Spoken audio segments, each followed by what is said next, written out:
jangan kopas aja. Eh, karena kalau kopas nanti kalian nggak dapet skillnya itu. Sebenarnya itu eh, bukan hasilnya bagus apa enggak ketika nanti di makul teknik instalasi itu, karena itu kan kalian masih belajar juga baru mengenal software. Jadi yang penting kalian paham bagaimana menggunakan softwarenya itu. Jadi ketika nanti misal kalian lulus terjun di dunia kerja tuh kalian udah nggak bingung, jadi udah bisa cepat adaptasinya.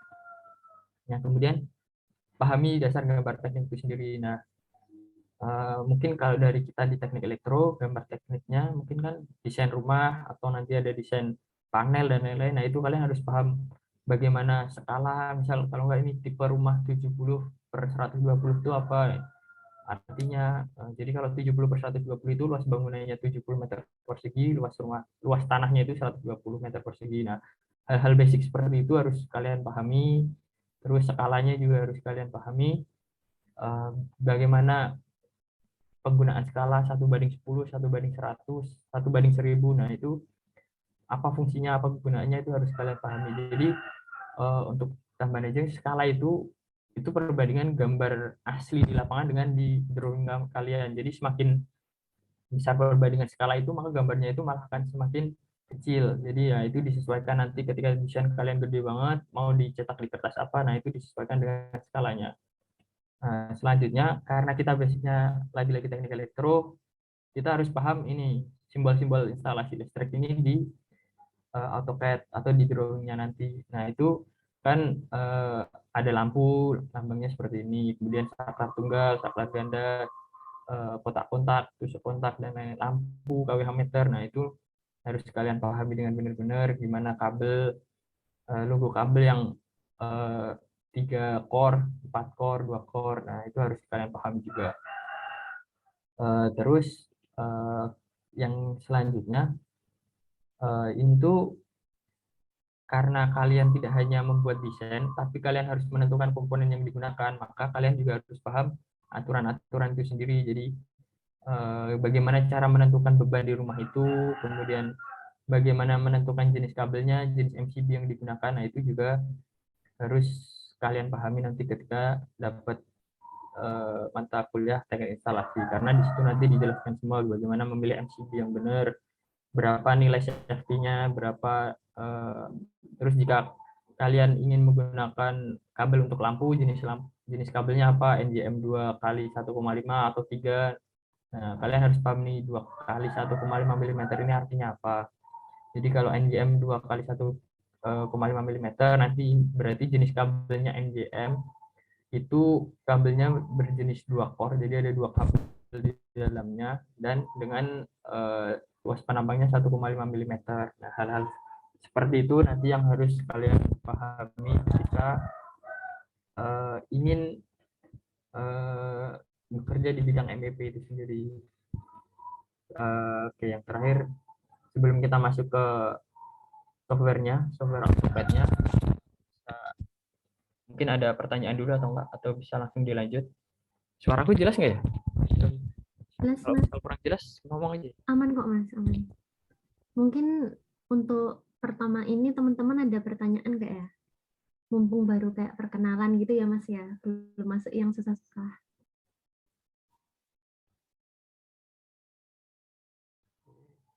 Kalau enggak, Sepertinya nggak ada, Mas. Mungkin bisa langsung ke software ya.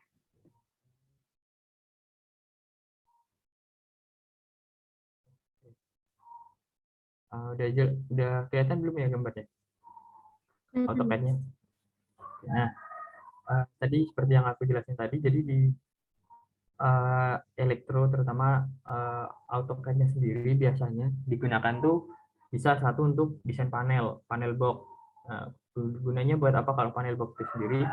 Jadi biar ketika nanti kita mau memasang komponen-komponen di panel box itu, kita bisa memperkirakan posisinya di mana yang paling bagus. Jadi antara ini mungkin nggak bagus ya karena ini dulu tugas jadi seadanya. Nah, antara antara fasa netral dan ground tuh nggak boleh dekat. Kenapa? Nah, karena bisa ketika ada hewan atau yang masuk itu, ketika nempel antara fase dengan netral atau fase dengan ground kan nanti bisa menyebabkan short dan lain-lain. Nah, hal-hal seperti itu bisa kita minimalisir melalui desain di AutoCAD itu sendiri.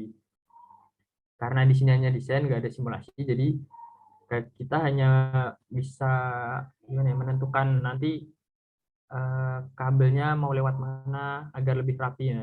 Ketika panel boxnya itu rapi juga, nanti ketika maintenance itu juga cenderung lebih enak karena kan kita bisa lihat jalurnya lebih jelas, lebih enak dan lain-lain. Selain itu, selain kita bikin panel boxnya, kita juga bikin single line diagram. Nah, single line diagram tuh ya single line diagram garis apa nanti jalur wiringnya itu bakal seperti apa. Kalau di sini kan penempatan komponen, nah kalau ini wiringnya nanti seperti apa, jenis kabelnya dari mana, inputnya dari mana, kemudian jenis MCB-nya apa. Nah ini nanti biasanya di single line diagram. Jadi kalau drawing yang ada di lapangan itu kan biasanya kompleks, ada gabungan dari sipil, ada gabungan dari uh, elektrikal dan plumbing juga nanti juga ada. Nah itu biasanya sudah include di dalamnya, harus ada single line diagram, kemudian drawing dan lain-lain. Di sini juga bisa kalian masukin pembagian bebannya gimana, karena nanti jika misal 3 fasa, pembagian beban antar fasenya itu harus seimbang biar nggak ada masalah unbalance dan lain-lain. Itu juga nanti dipelajari juga bagaimana menempatkan pembagian beban yang sesuai. Selanjutnya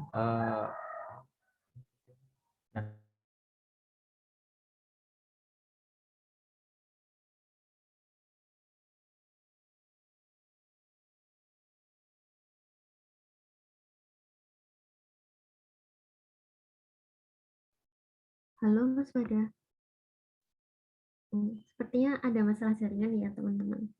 Mungkin kita tunggu sebentar.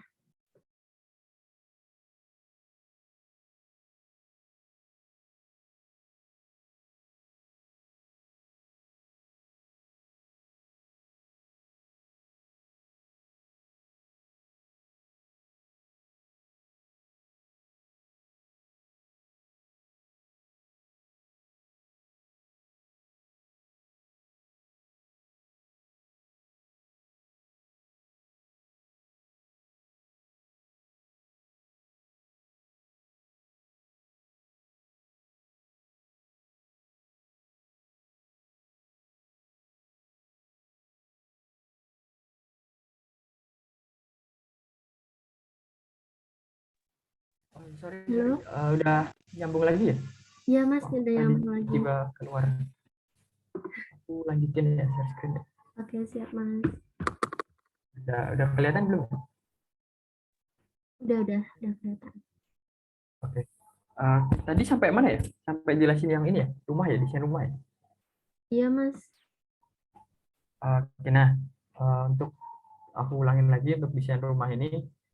Jadi nanti karena masih belajar, simpelnya biasanya kita diminta untuk desain rumah kita atau rumah ya rancangan kita, bisa rumah, bisa kos atau lain-lain. Tapi mungkin biasanya kalau paling basic dari rumah 1 lantai dulu, nanti bisa mungkin kalau kayak parameter sipil, tebal tembok dan lain-lain itu nggak harus terlalu benar dulu. Maksudnya karena kita basicnya hanya di elektrikalnya, jadi lebih ke wiring kabelnya dan lain-lain, dan penempatan lampu itu nanti yang akan lebih dinilai di instalasi, di kuliah instalasinya. Tapi ketika kedepannya nanti ya kalian harus bisa juga memahami bagaimana berapa tebal tembok dan bagaimana penempatan. Nah ketika misal ini kabel ini kan di dalam tembok, itu aturannya bagaimana? Nah, aturannya harus menggunakan pipa di dalamnya kalau ditanam, pipa konduit biasanya. Nah itu hal-hal seperti itu kan harus dipahami juga. Jadi kabel ini kalau langsung ditanam di tembok kan tidak bagus juga, akan bisa mudah rusak jika misal perbaikannya juga akan susah kalau misal ditanam. Makanya biasanya menggunakan pipa. Jadi ketika akan ada perbaikan atau ada nyari bagian yang mana yang ada konslet dan lain-lain, itu juga lebih mudah. Selain itu juga akan lebih aman ketika ada hewan-hewan yang mengganggu. Misal nanti akan ada di bagian atas rumah, di plafon. Nah itu kan harus pakai pipa. Kenapa? Karena biar ketika ada tikus dan lain-lain itu uh, tidak bisa langsung merusak dari kabelnya, itu kan ada pelindung dari pipa itu sendiri. Nah ini biasanya desain rumahnya nanti akan ada desain umum, desain elektrikalnya, kemudian kalian juga harus melakukan tadi perhitungan, misal dalam satu kamar itu komponen elektriknya berapa apa aja, jadi bisa tahu bebannya, dan nanti kalian buat bisa menentukan rumah ini kira-kira berlangganannya ke PLN berapa gitu. Nah, oke, selanjutnya ini diagram kemarin, ini juga tugas single line diagram terkait. Jadi ini kalian kan nanti akan tahu ketika gedungnya besar, lantai itu nanti tidak bisa sesimpel dengan rumah di mana dari kWh meter langsung dibagi ke seluruh beban gitu ya. Nah, kalau di gedung bertingkat dengan uh, beban yang besar, nah itu nanti kalian harus dibagi-bagi dulu. Jadi ada MDP, main distribution panel, kemudian ke SDP, kemudian baru ke dibagi-bagi dari sub distribution panel itu dibagi ke ada bisa ke PP, ke CP maupun ke LP. Nah, power panel, light panel, kemudian ada control panel. Nah, pembagiannya itu gimana? Itu sebenarnya balik lagi ke kalian. Makanya kalau bisa hal-hal seperti itu kalian kerjain sendiri. Jadi kalian paham. Nanti kalian ingin bagi, misal gedungnya 3 lantai. Kalian ingin buat sistem SDP-nya itu bagaimana? Apakah setiap SDP ini hanya akan dibagi ke LP semua, kemudian PP semua, CP semua, baru nanti di LP ini dibagi khusus LP lantai 1, like panel lantai 2, like panel lantai 3. Nah, itu kan ada pertimbangannya masing-masing, atau misal di SDP ini khusus lantai 1, jadi nanti di sini ada LP lantai 1, power panel lantai 1, dan kontrol panel lantai 1, itu juga bisa. Nah, yang perlu diperhatikan adalah bagaimana pembagian bebannya, apakah itu sudah seimbang di antara 3 fase itu nanti di akhir di sininya di MDP ini dari ketiga SDP ini udah seimbang atau enggak. Nah, itu hal-hal yang harus diperhatikan. Karena jika ada unbalance nanti bisa pengaruh ke ada arus netralnya. Nah, itu juga bahaya juga. Nah, ini kenapa tadi dibagi ke bebannya dijelaskan, dibagi misal ini kan dari light panel lantai 1. Kalian harus bisa mengidentifikasi itu di light panel lantai 1 kebutuhannya apa aja. Misal ada kalian butuh lampu LED 10 watt sebanyak 18 buah. Ini sudah di seluruh lantai 1. Kemudian ada lampu TL 35 watt 2 buah. Lampu baret 20 watt 2 buah. Nah, ini kan kalian akan dibagi ke beberapa MCB. Tujuannya biar apa? Jadi ketika ada permasalahan di lampu LED-nya, lampu yang lain ini nggak harus mati karena kalian bisa mematikan di MCB yang satu ini saja. Jadi ketika ada masalah di salah satu konslet di jalur lampu LED di lantai 1, yang hanya akan bermasalah listriknya ya di lantai 1 bagian lampu LED-nya aja. Karena nanti bisa di MCB di sini bisa mengetahui ada source, maka dia akan nge-trip. Nah, sedangkan yang lain di sini kan nggak, ini kan nggak nyambung dengan ini di apa nggak satu jalur. Nah, maka yang sini akan tetap aman. Nah, kemudian ketika udah tahu dayanya itu kan kalian bisa tahu daya totalnya. Daya total ini nanti yang akan untuk pertimbangan berapa daya di tiap fasanya biar nggak ada tadi perbedaan ketidakseimbangan antar fasanya. Nah, itu mungkin sekilas terkait apa ya, skop dari MEP di teknik elektro itu sendiri. Selanjutnya mungkin langsung ke praktek aja. Sebelumnya di sini ada yang belum pernah sama sekali pegang AutoCAD atau udah pada dapat ya? Angkatan 2020 udah dapat teknik instalasi belum? Belum dapat, Mas. Oh, belum. Semester depan ya. Nah, ini juga buat sedikit gambaran aja. Kalian nanti kalau teknik instalasi kemungkinan besar pakai AutoCAD, jadi bisa belajar nyicil dari sekarang.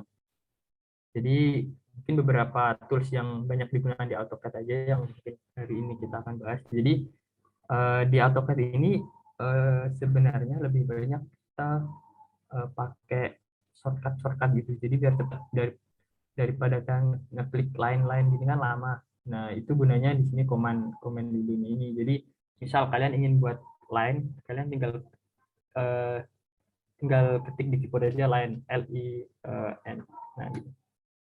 Ini biar nanti kalian tinggal langsung klik. Nah, jadi line. Nah, seperti ini kenapa? Makanya kalian harus hafal apa itu line dan lain. Terus sebelumnya mungkin kalau karena di awal kita belajar, jadi kan ini banyak banget tools-toolsnya ya. Kita belajar jadi dari function. Jadi di AutoCAD ini beberapa shortcutnya ada di function. Jadi F1, F2, F2 sampai F12 itu punya fungsinya masing-masing. Ini misal ini F1 ya. F1 itu untuk help. Jadi ketika kalian cari apa-apa bisa F1 itu help. Kemudian kalau F2 itu kalian ngilang ini command window-nya. Jadi bisa tahu eh, apa aja yang udah tadi kalian cari itu semacam historinya gitu-gitu.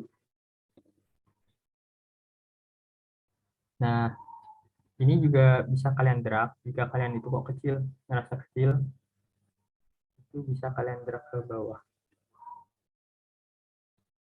Nah, ini bisa kalian jadiin begini. Kalau kurang nyaman karena terlalu gede, nah itu bisa seperti itu juga. Nah, itu F2 ya. Kemudian F3. F3 itu ini, lihat ini bagian bawah tadi ya. Snap on sama objek. Ini gunanya buat apa? Jadi ini, kali ini line ya. Oke. Ini kalau snapnya on. Sedangkan kalau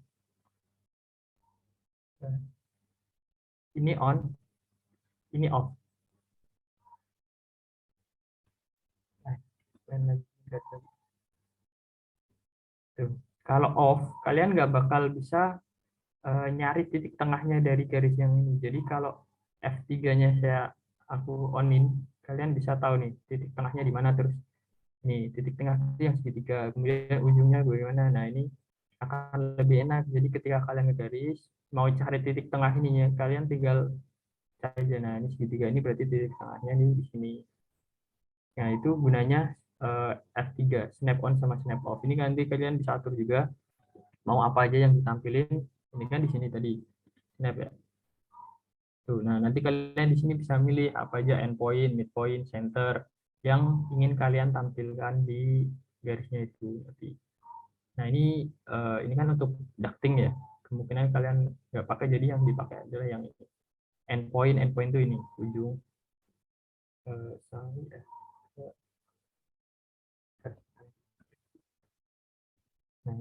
Nah, ini artinya endpoint, jadi akhir dari dua garis itu sendiri. Kemudian kalau segitiga itu midpoint, titik tengah. Ini kemudian ini titik potongnya. Kalian ingin titik potong di mana juga bisa kelihatan. Karena kalau kalian zoom out ini kadang ini tuh nanti nggak kelihatan, nggak, kalau nggak pakai snap ini nggak kelihatan pas apa enggak gitu nanti. Nanti kalian paham lah, pas bikin rectangle dan lain-lain itu nanti akan ada, kalian butuh ini banget kok biar lebih enak.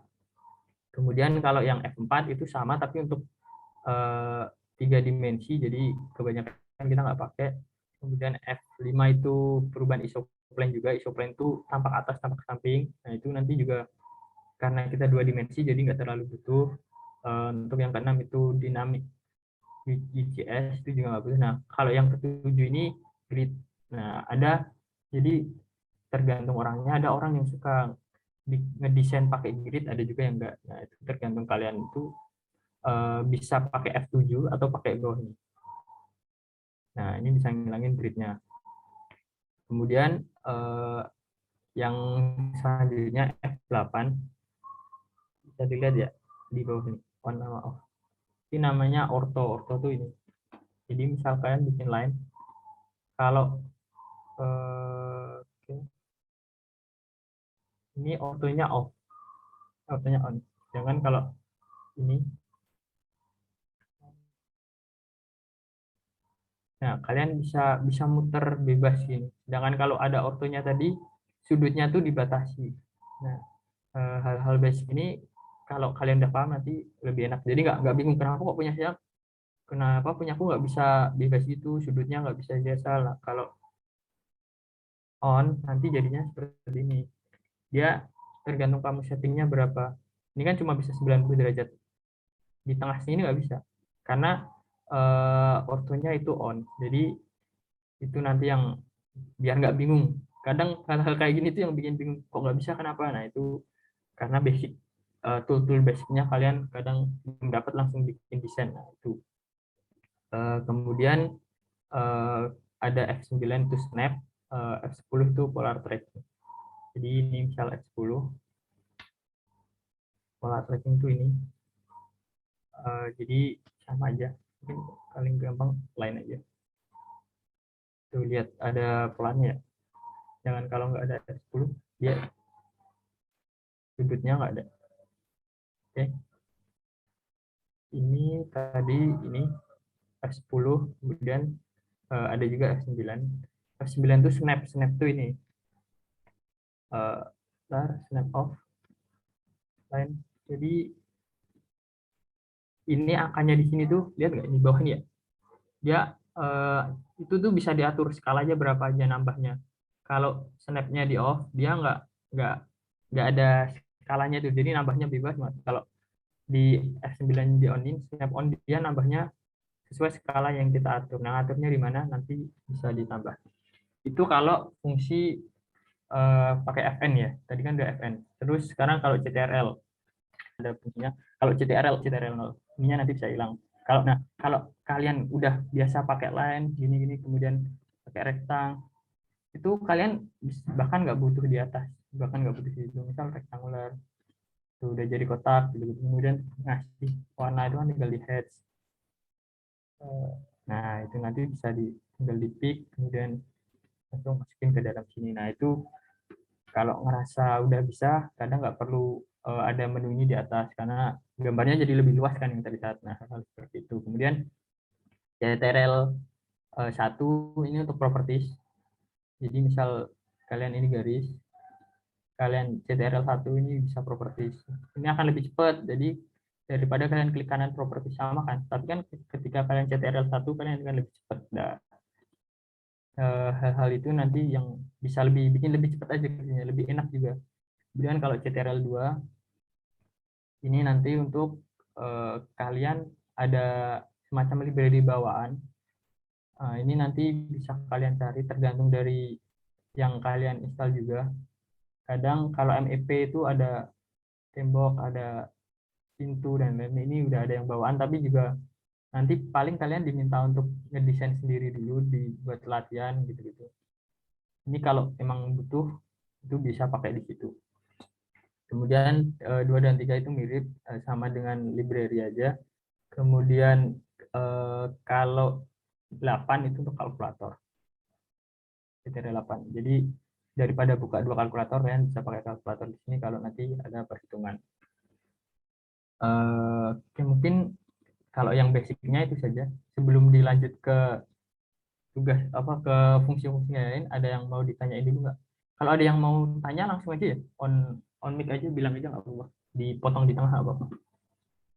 Itu mungkin basic yang fungsi-fungsi awal aja biar nambah pengetahuan aja, sharing-sharing aja. Kemudian selanjutnya kita masuk ke ininya ya, penggunaan ini kan ada banyak banget nih, ada line, ada arc, ada circle, ada rectangular. Nah ini nanti kalian tinggal sebenarnya kalau udah paham itu tinggal pakai ini aja, nggak perlu klik atas seperti misal line. Ini tinggal line, terus misal line mau berapa 100 line dulu, line klik titik awalnya berapa panjangnya 100 banget. Nah terus oh iya, sebelum sebelum kalian mulai ngedesain, ada beberapa hal yang harus kalian setting dulu. Jadi di untuk settingnya kan nanti ada yang bisa disetting sekali, ada yang harus setiap kalian nyoba itu disetting. Misal ini option. Nah, ini tuh jadi ketika kalian pertama kali AutoCAD ada hal yang harus kalian setting, hal-hal yang hanya perlu disetting sekali aja. Ini misal kalian pengen temanya itu gelap apa terang, tapi kebanyakan pakai gelap sih, lebih enak, lebih nyaman di mata juga. Tapi kalau Nah, kalau sekarang nanti akan ini kayak tampilan-tampilannya aja. Kemudian warnanya, warna-warna garisnya itu juga kalian bisa setting di sini di color sini. Kemudian font ini nanti kalian ketika ada teks dan lain-lain kalian bisa di setting. Ini juga backgroundnya bisa kalian ganti misal red. Nah, nanti kurang lebih aneh lah kalau red. Kalau kalian senang tapi nggak apa. Jadi ini biasanya pakai yang ini. Itu juga bisa di set ini warnanya, garisnya dan lain-lain. Kemudian font itu nanti ketika kalian misal dimensi dan lain-lain ngasih keterangan itu bisa disetting lewat sini atau bisa disetting nanti lewat ini tool di menunya. Kemudian ini open and save.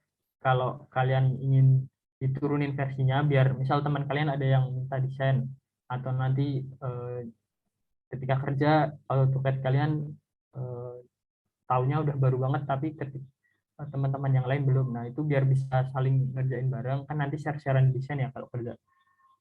Pembagian tugas. Nah, itu biasanya di sini. Nanti kalian mau save di AutoCAD tipe berapa, kemudian sistem auto save.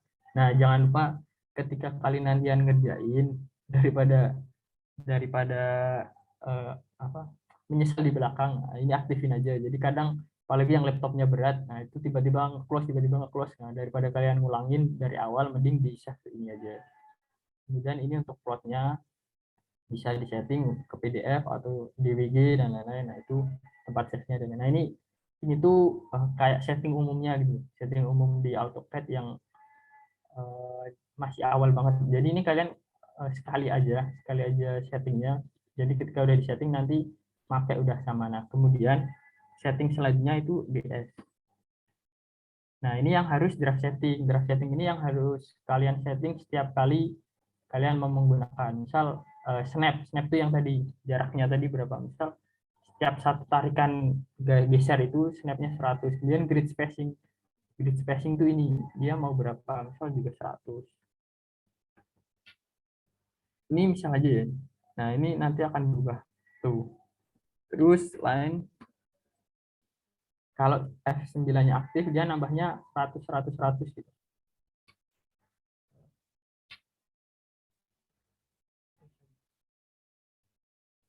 Nah, ini nanti kan tuh nambahnya 100 100 100 gitu.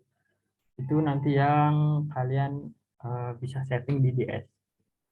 Selain itu polar tracking juga ini sudutnya tadi berapa aja ketika kalian putar. Kemudian ini yang tadi object snap. Kalian yang pengen ditampilin apa aja, endpoint-nya, midpoint, kemudian center, kemudian titik potong dan nah ini nanti bisa kalian pilih di sini yang mau digunain apa aja. Ini untuk yang 3D-nya. Ini untuk kayak ini bisa di enable tapi biasanya bikin nambah berat kerja laptopnya, bisa disesuaikan aja nanti ketika kalian pengen gunain ya tinggal diklik aja ini buat tahu titik. Nah, ini titiknya di mana kalian dibanding titik nol. Titik nol kan di sini. Nah, ini nanti kan lain. Titik awalnya kalian bisa tahu di mana. Ini titik nol. Nah, ini titik ditarik dari sini. Jadi ini titiknya berapa itu bisa kalian set. Ini, nanti aku, ini juga bisa di set. Ini buat nah ini kalian bisa tahu panjangnya tapi dengan tampilan yang satu ini ya. Tuh, panjangnya udah berapa, sudutnya berapa. Ini nanti bisa kalian gunain. Kalau kalian jadi di setting senyamannya kalian aja. Oke, terus eh, selanjutnya setelah setting DS, setting option, setting DS, kemudian setting unit. Nah, ini jangan sampai lupa untuk di setting. Jadi ini setiap kalian mau mulai desain, biasakan untuk setting ini ya. Jadi bisa dari awalnya pilih satuannya. Biasanya kita pakai bisa milimeter, sentimeter, atau meter, tapi biasanya kebanyakan menggunakan milimeter. Kemudian ini tingkat presisinya mau 0, berapa. Kemudian scale-nya, nah ini skalanya itu berapa, 1:1, 1:100, atau 1 banding berapa. Nah, ini nanti bisa dipelajari lagi kapan kalian menggunakan 1:100, kapan menggunakan 1:10 atau 1:1. Nah, itu karena nanti akan pengaruh ke ketika kalian plotting. Nah, salah satu desain yang bagus itu hasil ketika di print dengan hasil perhitungannya itu sama. Misal kalian nanti skalanya 1:100, itu berarti 1 mm di ASCII, itu di sini 100 mm. Nah, nanti ketika misal gambar kalian 200 berapa 2000 mili, 200 mili di situ, berarti kalau di aslinya berapa? 200 dikali 100, 20.000 dibagi 100, ya sekitar 2 meter sampai 20 meter. Nah, nanti itu kan ada hitungannya. Jadi ketika orang di lapangan lihat draft drawingmu yang di print itu, kemudian dicek pakai penggaris, panjangnya itu dibandingin dengan yang asli, nah itu harusnya sama. Itu eh, harus dipelajari dengan cara mempelajari itu skala itu harus benar. Kalau skalanya udah benar, nanti perbandingan di drawingmu dengan di lapangan itu harus benar. Nah, itu mungkin basic yang harus di setting dulu. Jadi tadi ada 3 option, kemudian DS, drawing di settingnya, kemudian dan unit. Setelah itu di set, baru kalian bisa mulai ngegambar. Nah, ngegambar itu mungkin ini yang banyak digunakan. Pertama itu biasanya line. Line itu garis biasa, kemudian circle itu lingkaran, tinggal ditarik aja. Kemudian rectangular itu kalian titik ini, ketika kalian ingin ukurannya berapa kali berapa, bisa kalian ketik 2000 misal dikali 1000. Nah, ini kecil banget ini misal. Kemudian ada ellipse, ada arcs itu ini misal pakai centernya mau di mana, di sini. Kemudian ke N, nah ini titik center dan N-nya nanti kalian bisa desain. Nah, suka kalian aja cara penggunaannya, nanti masing-masing bisa menggunakan itu art. Kemudian ada copy, ketika kalian ingin copy, kalian bisa klik gambarnya dulu, kemudian copy, kemudian pilih titiknya, baru digeser. Nah, nah, ini untuk copy. Kemudian kalau ingin move, klik, ketik aja move, kemudian tinggal dipindah. Oke. Nah, ini kan kalau udah ketik move, kemudian ingin hapus, bisa tinggal klik di delete ya. Nah, kemudian selain itu ada offset. Offset itu kayak ini, kalian diklik dulu, kemudian offset mau berapa, misal 220, kalian tinggal diklik mau ke dalam apa keluar. Nah, kalau kurang jelas, nah ini kalau ke dalam, ini kalau keluar. Aku jadi offset 1000 mungkin. Nah, ini tinggal kalian tarik ke dalam, itu kalau keluar. Kalau ke dalam tadi nggak bisa karena lebih kecil, dia akan otomatis seperti itu. Jadi itu lebih enaknya karena dia bisa ngebantu kalian juga. Kemudian ada mirror, ada rotate. Nah, itu nanti bisa kalian pelajari di ketika kalian menggunakan, semakin sering kalian menggunakan akan semakin paham lah. Kemudian ada misal kalian ingin hapus, itu bisa. Ini juga namanya trim. Nah, juga. Ya, nah.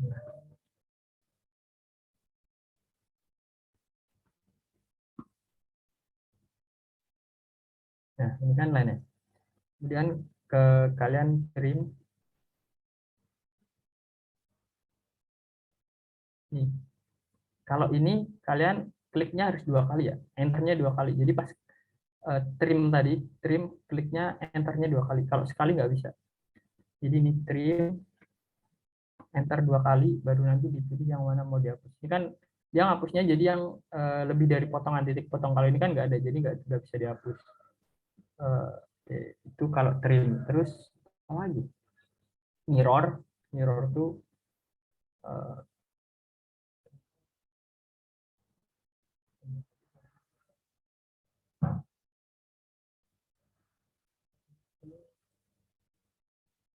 mirror.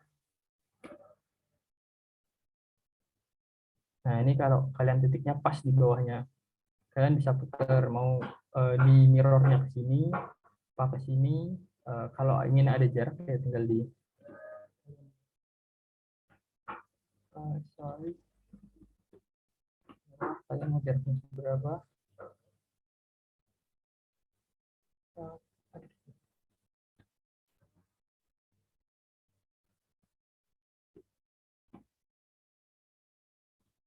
Ini kalau di atasnya, nah itu nanti tinggal aja kalian kalian sesuaiin dengan bentuknya yang kalian. Nah, itu mungkin beberapa. Kemudian juga ada ini kalau kalian ingin bikin banyak komponen di satu area, bisa pakai array.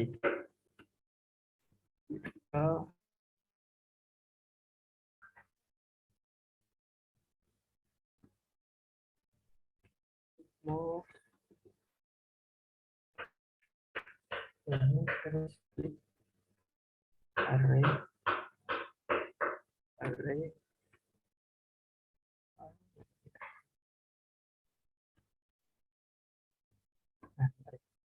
Nah, array di sini kan ada rektangular, atau polar. Nah, kalau rektangular tuh nanti kalian di sini bentuknya kotak, pengulangannya kotak. Jadi misal rektangular. Nah, ini kan kayak ini. Kalian bisa klik aja, kalian mau kolomnya berapa, kolomnya 4 misal 4, kemudian enter, kemudian row-nya ingin berapa, misal 6. Nah, itu kan udah enter juga. Nah, ini jaraknya ini kalian bisa ketik di sini ingin jarak dari tiap gambarnya itu berapa, atau kalian manual. Kalau manual ini tinggal kalian sorry. Tadi kan ada oke.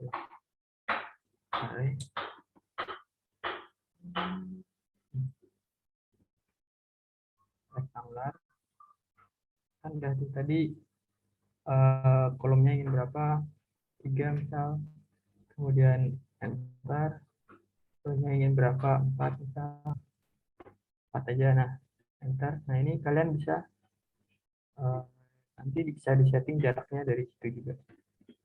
Nah, ini kalian bisa ngatur jaraknya, kemudian posisinya juga mau di kanan apa di kiri. Nah, kalian bisa atur pakai manual atau hands free sebetulnya, atau kalian bisa pakai yang tadi pas setelah masukin angka tadi, kalian bisa atur jaraknya mau berapa mili, berapa senti. Nah, itu bisa diatur juga. Nah, misal udah jadi. Nah, itu mungkin beberapa tools yang bisa digunakan. Uh, sebenarnya masih banyak banget, bisa teks, bisa heads, bisa juga heads. Tuh. Ingin yang di dalam apa yang di luar sini.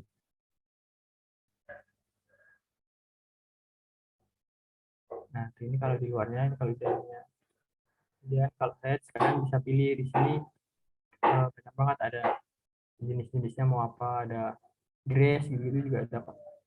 Misal bikin desain rumah terus pengen di luarnya ada, kalian daripada bikin satu-satu buat apa grass, rumput, nah kalian bisa pakai di sini, tinggal dicari ada kayu gitu juga ada kok. Biasanya ini dipakai buat tembok, jadi ketika kalian bikin tembok bisa dibedain pakai ini gitu.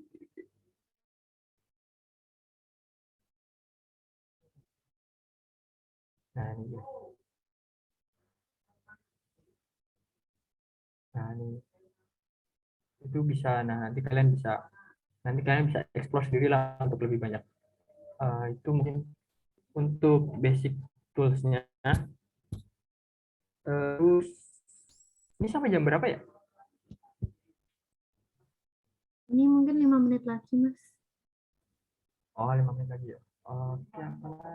Nah, itu kan tadi udah ngeset kayak gitu ya. Mungkin aku jelasin dikit terkait tahapan. Kalau aku ya, kalau aku desain desain rumah kayak gimana, itu aku biasanya.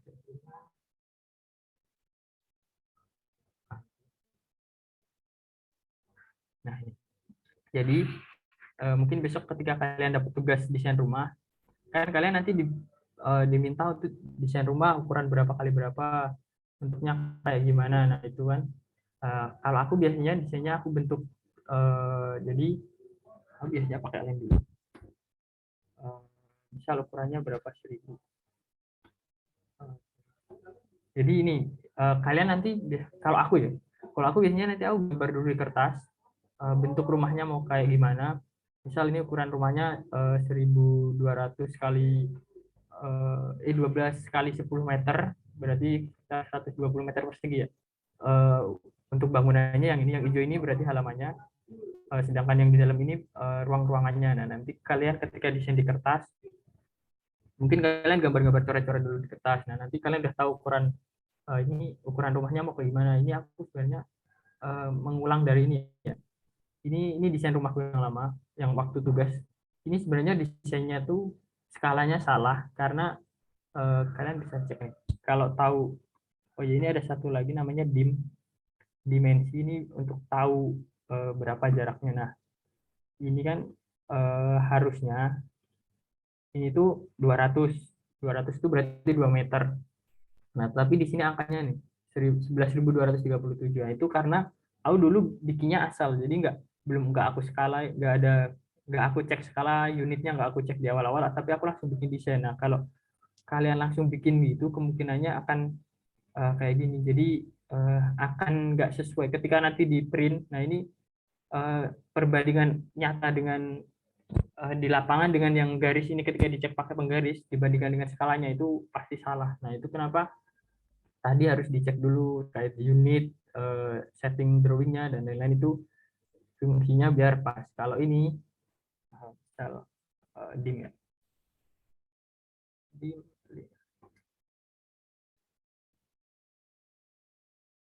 Nah ini udah sesuai nih, ini 1500 kan. Kan aku tadi desainnya tinggal pakai ini. Ini kan 150 karena ini perbandingan 1:100. Ini pakai sentimeter, sedangkan yang ini pakai milimeter. Jadi kan 1500. Nah ini desain yang udah bener, jadi ini udah aku benerin kurang lebih jadinya seperti ini. Jadi ini awalnya aja kan, awalnya kan aku heads ini buat bedain ruangannya apa aja kan. Ini nggak pakai plus daripada bingung. Oke. Nah ini desainnya ketika udah jadi diharapkan seperti ini. Nah ini ketika di awalnya kalian bikin sketsa kasarnya. Eh, ini kan nih ruang dapur dan ruang cuci. Eh, bikinnya ini yang warna coklat. Kemudian kamar satu, ini kamar dua, kuning kamar mandi. Kemudian ini kamar depan, ruang tamu, carport, teras, ruang keluarga. Nah itu kalian udah bikin ini ya, udah bikin desain ini, kemudian dijadikan desain seperti ini, diselesaikan dengan penambahan komponen dan lain-lain, baru nanti kalian bisa lakukan perhitungan seperti ini. Nah, perhitungan ini gunanya untuk tahu berapa beban yang ada di rumah itu. Jadi kalian pertama mungkin dari lampu dulu. Kalian pengen lebar ruangannya, kan tadi udah dibikin tuh desainnya. Kemudian udah tahu lebar ruangannya berapa, luas luas terasnya misal 4 meter persegi, ruang tamunya 8 meter, garasinya 6 meter. Nah ini data ini tadi kan didapatkan dari kan. Dan ini kan 3 meter kali berapa, 3 meter kali berapa, 3 meter kali 1,5 meter. Misal nih kamarnya 3 meter kali 3 meter. Nah, seperti itu kan. Nanti kalian bisa dapat nih ukuran kamarnya berapa, terus tiap ruangannya ukurannya berapa, kan dapat total tuh 70 meter persegi kan. Desain rumahnya 70 per 120, tipe rumahnya 70 120, luas bangunannya 70, luas tanahnya 120. Nah ini kan udah benar, luas bangunannya 70. Terus kalian ini data ruangan ini bisa kalian cari di internet. Ini nilai lux minimal di tiap ruangannya. Jadi misal teras itu hanya bentuknya 60 lux, ruang tamu 20. Gunanya buat apa? Buat nentuin berapa jumlah lampu di ruangannya itu. Jadi ini misal nanti kalian pilih jenis lampunya pakai Philips dengan nilai lumennya 3000, CU CS-nya segini, terus wattnya 27. Nah, dari itu nanti kan ada rumus ini, berapa jumlah lampu itu dari persamaan ini kalian tinggal nanti panggil aja. Kenapa pakai Excel? Nah, biar enak aja. Tinggal dipanggil. Ini kan tinggal di H lux dikali luas area dibagi ini nilai lumen dikali CU dikali LLF. Nanti akan dapat berapa jumlah lampu di tiap ruangan yang standar. Nah, ketika udah dapat nilai standar ini, nanti kan kalian bakal dapat total tuh berapa total lampunya. Ketika udah total lampunya dapat, kalian bisa tahu berapa daya listrik yang dibutuhkan di rumah itu ketika hanya lampu aja. Lampunya misal lampunya 16, wattnya 27, berarti total daya listriknya 432 watt. Ini baru lampu aja. Dan ingat kalau langganan di PLN itu kan VA ya, volt ampere ya. Jadi ini kan watt, berarti nanti harus kalian perhitungkan lagi berapa. Kalau 450 VA itu untuk beban 432 watt sudah cukup atau belum, kan harus dikali cospi. Nah, hal itu yang nanti kalian perhitungkan. Itu kan tadi baru simpel lampu aja. Kalau udah lampu, nanti biasanya kita bisa perkirakan berapa apa aja kebutuhan di tiap ruangannya. Misal udah kipas angin, televisi, kemudian ada lampu, lampu kan tadi udah, dan lain-lain. Misal ada magicom di dapur, kulkas, mesin cuci. Nah, ini kan nanti bisa tahu daya totalnya berapa. Dari data ini masukin nih, misal kalian jenis lampunya apa, kipas anginnya apa, berapa watt gitu. Nanti dapat daya total. Nilai kos PLN-nya berapa, tegangannya berapa, kalian dapat nilai arusnya dibuatkan untuk cari daya semu. Nah, daya semu ini nanti kalian untuk menentukan daya di rumah kalian. Misal ini kan segini, berarti kan harus di atasnya kan. Kalau di bawahnya berarti nanti akan ngetrip terus ketika itu nyala semua. Berarti sekitar 1.300. Baru nanti bisa buat nentuin MCB, kemudian nentuin kabel gimana jenis kabelnya. Kalau untuk kabel utama pakai yang berapa core, untuk lampu berapa core. Nah, itu bisa dipahami. Terus ini kalau yang PHBK, kalau ini yang tadi pakai LP, PP dan lain-lain, itu ada perhitungannya sendiri juga. Nanti yang kalian bakal dapat. Oke, mungkin karena udah waktunya udah habis, mungkin sekian dulu penjelasan terkait AutoCAD-nya. Mungkin ini masih basic banget ya, masih dasar banget karena memang cukup kompleks kalau AutoCAD. Jadi untuk kedepannya jika ingin tanya-tanya bisa chat aja ke aku. Oke, mungkin aku kembalikan ke moderator. Aku izin dulu ya. Ya, makasih Mas Bada atas materinya. Dari teman-teman ada yang mau ditanyain nggak nih? Tadi bagian akhirnya lumayan ribet ya. Banyak banget rumus-rumus yang harus diperhatikan. Dipersilakan kalau misalnya teman-teman mau ada pertanyaan langsung on mic aja.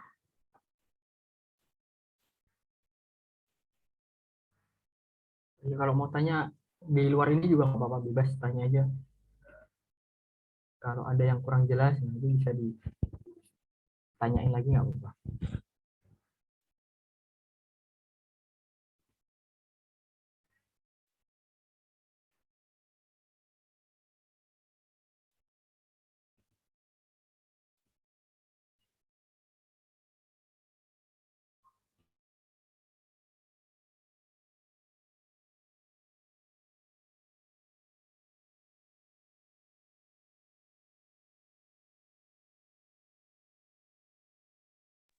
Izin bertanya, Mas.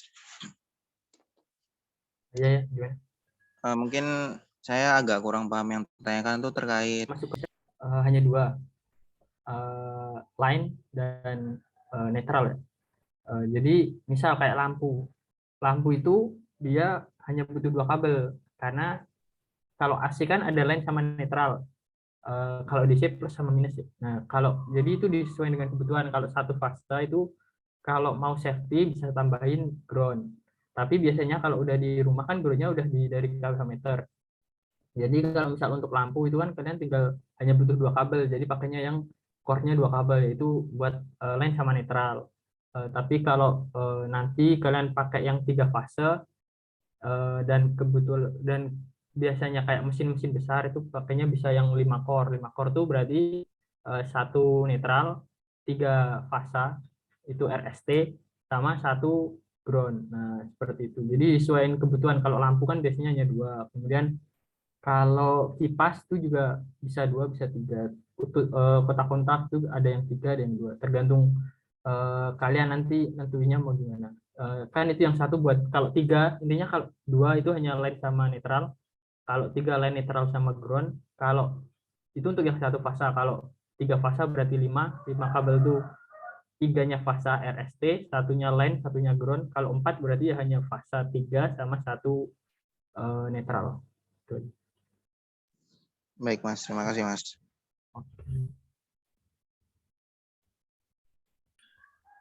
Izin tanya dong, Mas. Ya, gimana? Ini tuh kan dipakainya kan AutoCAD yang versi MEP ya. Kalau misalkan Ya, yang AutoCAD yang biasa itu, yang AutoCAD 2019 dong, itu bedanya apa ya, Mas? itu sebenarnya sama kok. Paling bedanya ini. Kalau di MEP dia ada, karena kan ada plumbing, jadi biasanya ada dark, ada fitur-fitur ini loh. Kalau kalian nanti kan kalian masih pasti butuhnya hanya ini kan ngedrawing biasa gini, cuma tools yang basicnya ini yang lain ini. Jadi kalian pakai yang itu biasa juga nggak apa-apa. Ini kemarin aku kebetulan installnya yang MEP aja. Itu sama aja kok. Cuma paling fiturnya ini dark. Kan ada plumbing kalau MEP. P-nya kan plumbing, nah itu bisa buat ducting, bisa buat pipa gitu-gitu. Jadi disesuaikan kebutuhan aja. Itu sama aja kok. Kalau hanya ngedesain rumah kayak gini itu semuanya bisa kok. Oke, terima kasih, Mas.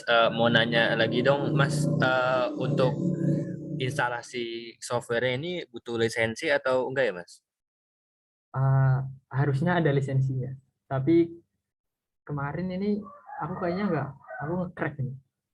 Jadi kalau bisa kalian pakai lisensi, tapi kalau emang, tapi kayaknya agak mahal. Jadi eh, karena buat belajar sih. Kalau aku karena belajar juga kepepet juga kemarin. Aku ini kemarin dapat minta dari teman seangkatan gitu. Jadi harusnya kalau yang benar ya harusnya pakai yang lisensi.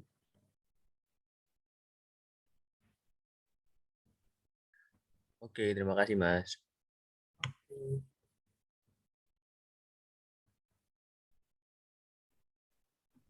Untuk teman-teman yang lain, apakah masih ada pertanyaan?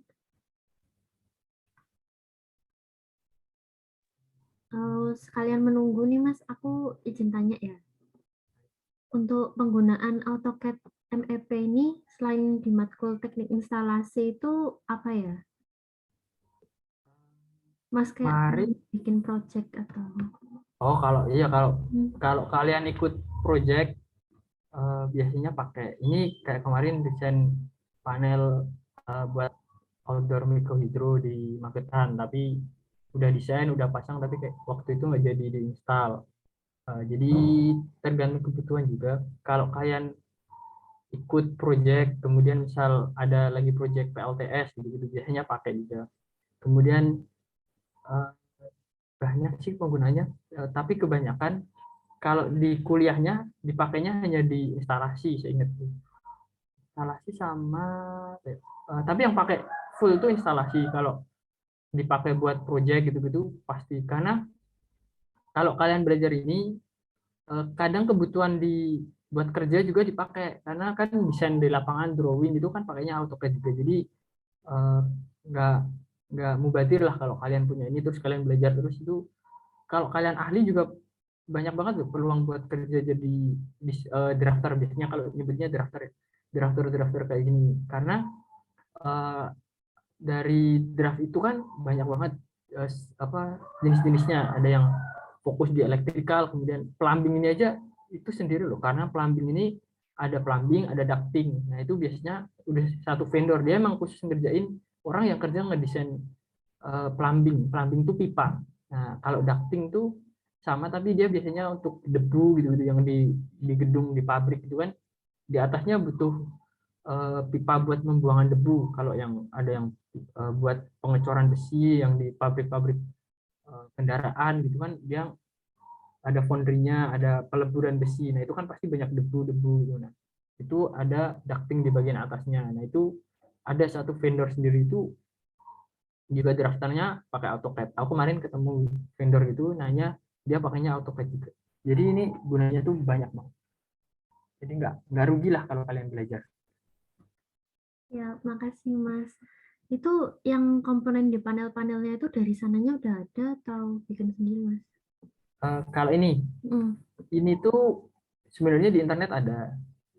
Tapi kan kalian harus di scale lagi. Di scale tuh di ukurannya disesuaikan dengan desainnya di sini. Jadi perbandingan ukuran sebenarnya itu MCB berapa, ketika di scale misal ini 1:10 atau 1:100, nah itu harus sesuai. Jadi biar sesuai dengan desain di sini, dengan ukuran panelnya, misal panel 30x40, kemudian ELC ini electric load controllernya tuh biasanya ukurannya berapa, 50 cm 20 cm kali 30 cm. Nah itu harus kalian skill dengan desain di sini. Jadi ketika di lapangan dipasang beneran itu muat, nggak salah ukuran. Berarti emang ukurannya detail gitu ya Mas? Ya bisa mungkin detail, biar waktu diimplementasikan beneran tuh nggak ada kesalahan. Oke, siap Mas. Mungkin ada teman-teman yang lain yang mau tanya. Izin bertanya lagi, Mas. Ya gimana? Mungkin kalau untuk di teknik elektro sendiri itu kita hanya mendesain terkait jalur-jalur listriknya doang, atau kan misal desain rumah nih, tata letak lampu misal Mas, di sini terangnya seberapa gitu-gitu, apakah juga termasuk kita yang pikirkan atau itu udah beda ranah lagi mungkin dari teknik sipil atau bagaimana Mas? Oke, kalau biasanya kalau di lapangan itu jadi dalam satu kontraktor itu kan dia satu tim ya, ada tim sipil, ada tim arsitektur, ada tim elektrikalnya. Nah, kalau elektrikal kita pasti bagiannya hanya eh, anggap aja ini dari kontraktor apa gitu ya. Jadi yang sipil dia udah nentuin desain ini, tampak depan, tampak samping, arsitekturnya dia desain rumahnya gitu, bangunnya mau seperti apa. Kemudian sipil biasanya di betonnya, cornya bagaimana dan lain-lain. Nah, ketika udah jadi seperti ini, sudah bangunan ini, kita nanti bagian di elektrikalnya, nentuin kabelnya apa, kemudian jenis jalurnya mau lewat mana nih, mau lewat tembok yang sebelah sini atau lewat tengah sini. Nah, itu biasanya kita yang bagian itu. Kakak tingkat kita ada kok beberapa yang kerjanya di MEP itu ada. Nanti bisa tanya-tanya aja ke kakak tingkat. Banyak yang kerja di MEP itu banyak. Ngedraft. Oke, baik Mas. Berarti lebih ke anu ya Mas, terkait instalasi listriknya doang ya kalau yang di bagian elektronya gitu. Ya, biasanya listrik, kemudian AC juga ada yang include listrik, yang hubungan dengan kelistrikan lah, biasanya lampu, kemudian eh, kWh meter penempatannya, jika banyak banyak kos, misal kos-kos yang gede itu kan tiap kamar ada kWh meternya. Nah, itu kalian juga yang desain. Misal pasar gitu, tiap kios itu kan lampu, kemudian beban apa aja itu kalian yang itu. Kalau di mall tuh biasanya sama AC. AC gedung-gedung tuh ada penempatan blower gitu. Baik Mas, terima kasih Mas. Oke. Karena ini sepertinya sudah tidak ada pertanyaan, mungkin bisa langsung kita tutup ya Mas ya. Terima kasih Mas Bada Stop share untuk screen ya. Terima kasih ya Mas Bada untuk materinya sama tadi udah jawab pertanyaan. Mungkin ini dari kita ada itu Mas, ada sertif. Bang Fikih bisa share screen tolong.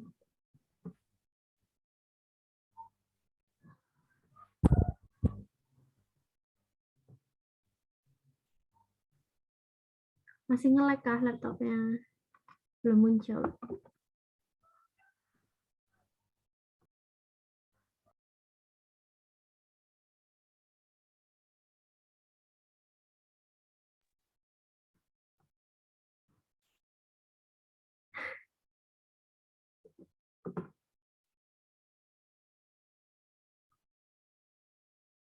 Ini mungkin karena nge-lag.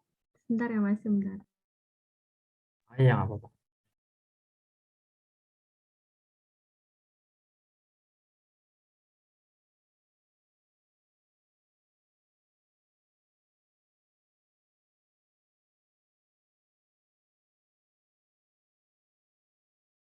Apakah sudah terlihat, Mas? Ya, oh, Hibat bisa SS nggak, tolong? Kita foto dulu ya, Mas, buat Anda. Yuk, 1, 2, 3. Lagi, sekali lagi ya, 1, 2, 3. makasih ya. Makasih, Mas. Teman-teman mungkin bisa on cam. Kita foto bareng terakhir. Ada yang bisa on cam nggak?